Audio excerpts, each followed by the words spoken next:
صرف اس کا ایک نامینیٹڈ، اس کے کچھ رشتہ دار سرکاری عہدوں پر مزے کر رہے ہیں اور اس کو باقاعدہ کٹ مل رہا ہے، اس کو باقاعدہ اس کا حصہ مل رہا ہے، اس لیے یہ چپ ہے، اس لیے یہ چپ ہے۔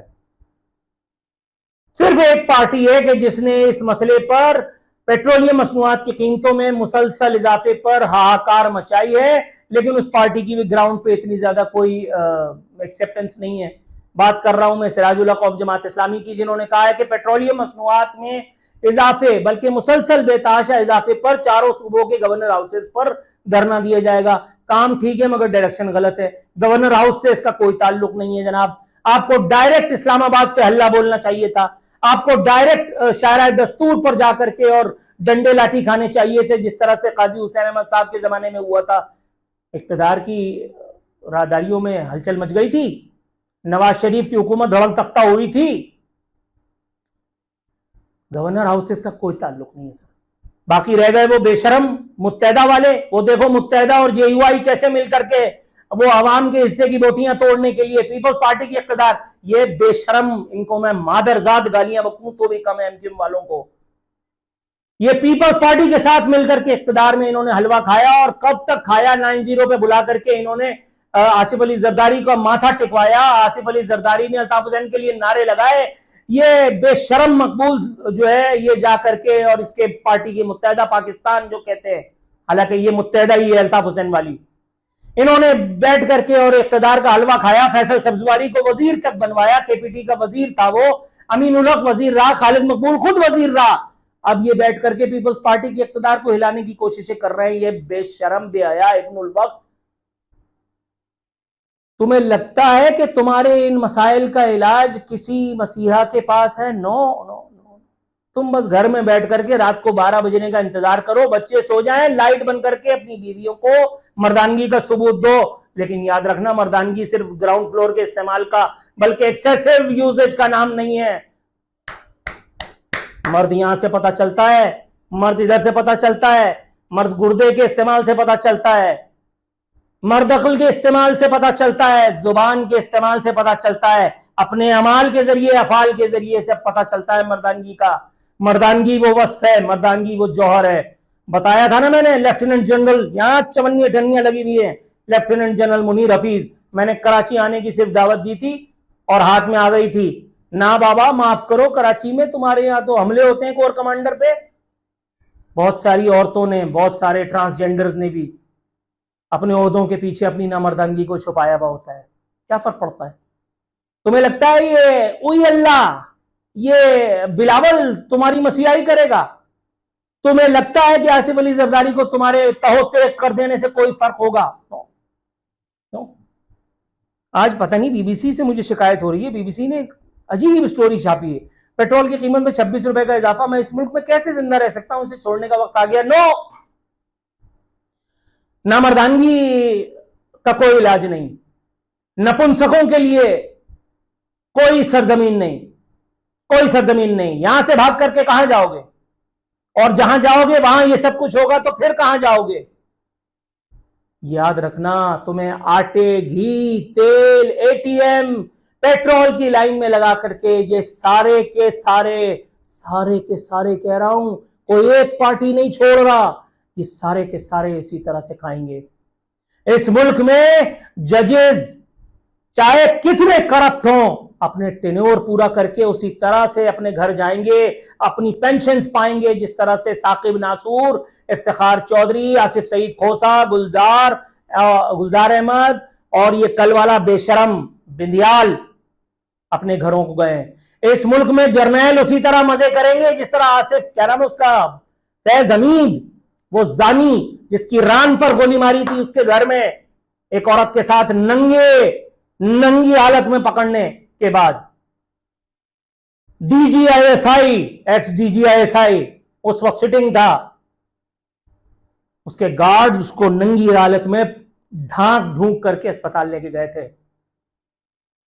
آج بھی پینشن پا رہا ہے ex D G I S I کی، جھنڈے میں لپیٹ کے گاڑیں گے یہ لوگ اس کو، ٹو کر کے بتائیں گے کہ تو ہمارا ہے، پاک کی آنکھ، تیری فلاں جگہ کا بال بھی نہیں ٹوٹنے دیں گے۔ یہ دیکھو باجوہ کو، آج بھی مزے میں ہے، آج بھی مزے میں ہے. کدھر گھوم پھر رہا ہے پتا ہے؟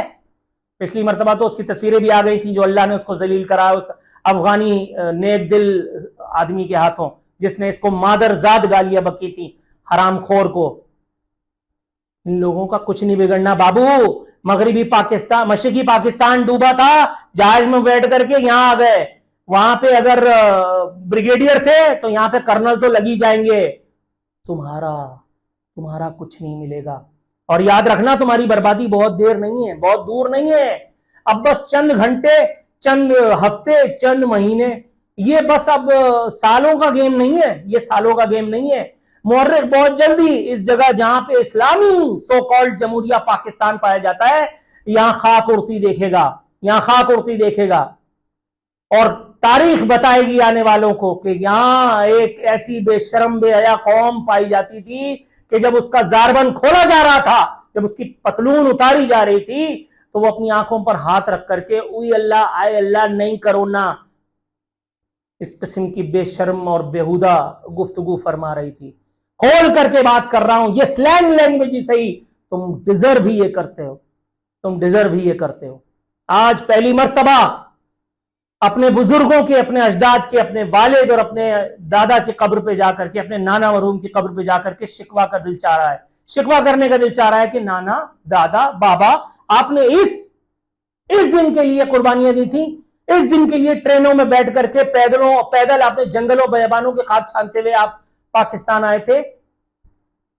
آج شکوہ ہو رہا ہے، آج شکوہ ہو رہا ہے پروردگار عالم معاذ اللہ اپنی تقدیر سے کہ پیدا ہی ہونا تھا تو کسی مہذب معاشرے میں ہوتے، کسی مہذب ملک میں ہوتے، ترقی پذیر ہی ہوتا، مگر ایٹمی ریاست نہ ہوتا، مگر اسلامی جمہوریہ سو کالڈ نہ ہوتا، نواں نظریہ ضرورت ہوتا، نہ یہ آزاد نہیں بلکہ مادر پدر آزاد عدلیہ ہوتی، نہ یہ ایکسٹینشن کے لالچی جرنیل ہوتے، نہ یہ حرام خور بے ضمیر میڈیا ہوتا. ٹی وی چینلز کو پی ٹی وی بنانے کے لیے ہدایات آ چکی ہیں. کل ایک ٹیلی فون آیا، اس نے مجھے بتایا عارفین بھائی آپ کے دروازے تو بند. میں نے کہا اگاڑ لو کچھ. کہنے لگے سر پی ٹی وی بنانے کی ہدایت آ چکی ہیں، سادہ خوشبو اینکرز چاہیے جو خبریں پڑھے اور گھر چلے جائیں. اب تمہارے حال پہ رونے والا بھی کوئی نہیں ملے گا. انتظار کرو کب تہوتے کیے جاؤ گے، اور جان لینا بہت دن نہیں ہے، تمہارا کام تو اتر گیا.